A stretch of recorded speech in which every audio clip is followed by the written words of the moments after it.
প্রতিবারই সংসদ নির্বাচনের আগে ৩০০ আসনের সীমানার খসড়া প্রকাশ করে থাকে নির্বাচন কমিশন। এই খসড়ায় দাবি আপত্তি শুনে শেষে প্রকাশ হয় গেজেট হিসেবে। তবে এরপরও কাটছে না দল প্রার্থীর অভিযোগ।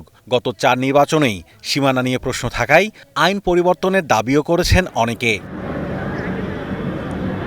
সংসদীয় আসনের সীমানার কোনো খসড়া এখনও প্রকাশ করেনি নির্বাচন কমিশন।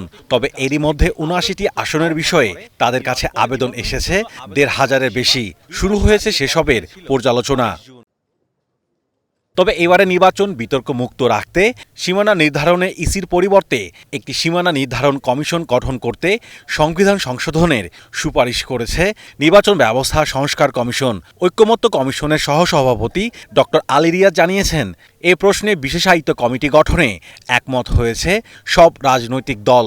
নির্বাচন কমিশনের সহায়তায় যথাযথ দক্ষতা সম্পন্ন ব্যক্তিদেরকে নিয়ে একটি বিশেষায়িত কমিটি গঠন, যদি ইতিমধ্যেই তা গঠিত হয়ে থাকে তবে তা প্রয়োজনীয় পরিবর্তন সাধন করে এবং সেই কমিটির পরামর্শক্রমে সংসদীয় এলাকার সীমানা নির্ধারণ করা। এই অবস্থায় সরকারের দিক নির্দেশনার অপেক্ষায় রয়েছে নির্বাচন কমিশন।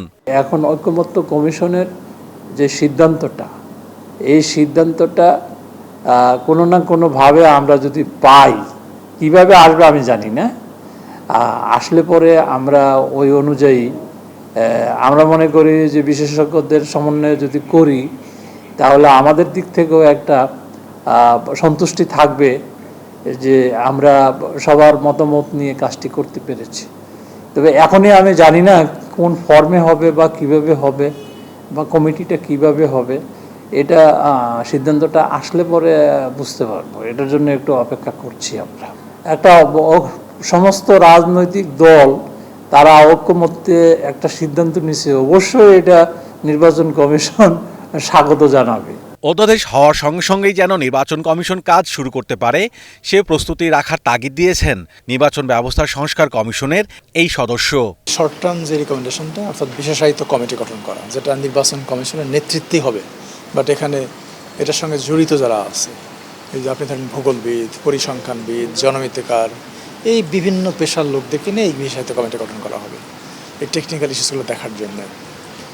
এটা নিঃসন্দেহে ভালো উদ্যোগ। আর এটা দেরি হওয়ার কোনো সুযোগ নেই, এই কারণে যেহেতু নির্বাচনের সম্ভাব্য তারিখ আছে, একটা টাইম ফ্রেম আছে। অধ্যাদেশ জারি হয়ে গেল, বিশেষায়িত কমিটি নিশ্চয়ই ইলেকশন কমিশন এখনই ভাবছে যে কাদের কী কমিটিতে রাখা যায়, যেহেতু আমরা একদম পরিষ্কার বলে দিয়েছি কোন কোন পেশার লোক থাকবে। তা থেকে নিয়ে যদি এখনই একটা খসড়া কমিটির কথা ভাবতে থাকে, আপনি অধ্যাদেশ হয়ে গেল, কমিটি তারা জারি করে দিল, পরদিন থেকে কাজ শুরু হয়ে গেল, এবং এটা করতে সর্বোচ্চ ৩ মাস লাগবে। দ্রুত অধ্যাদেশ হলে জুলাই থেকে অক্টোবরের মধ্যেই বিশেষায়িত কমিটি সংসদীয় আসনের সীমানা চূড়ান্ত করতে পারবে বলে মনে করছেন কমিশন। আর তাতে ফেব্রুয়ারিতে নির্বাচন আয়োজনে কোনো সমস্যা হবে না বলেও মত তাদের। Mahmudul Hasan, star news, Dhaka.